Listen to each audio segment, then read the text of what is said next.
शेर और बाघ की कहानी बहुत समय पहले की बात है। एक जंगल में एक बहुत ही शक्तिशाली और साहसी शेर रहता था।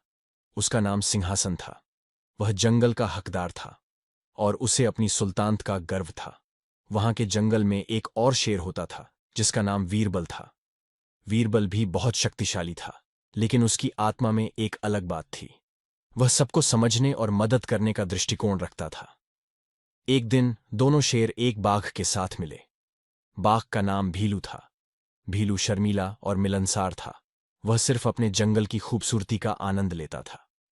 शेरों ने भीलू से मिलकर बातचीत की और तीनों ने मिलकर एक दूसरे के जंगल की सुरक्षा के लिए मिलजुल करने का निर्णय किया। वे समझ गए कि जंगल की सुरक्षा केवल एक ही जानवर की हाथ में नहीं हो सकती, बल्कि सभी को मिलकर काम करना होगा। जंगल में एक दिन एक बड़ा संघर्ष हुआ, जिसमें एक बड़ा हिस्सा जंगल आग से बूझ गया।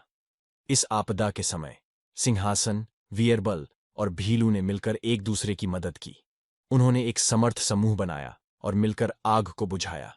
इस घड़ी में तीनों शेरों ने समझा कि समृद्धि केवल अद्वितीयता में नहीं हो सकती, बल्कि सहयोग और सामंजस्य में ही है।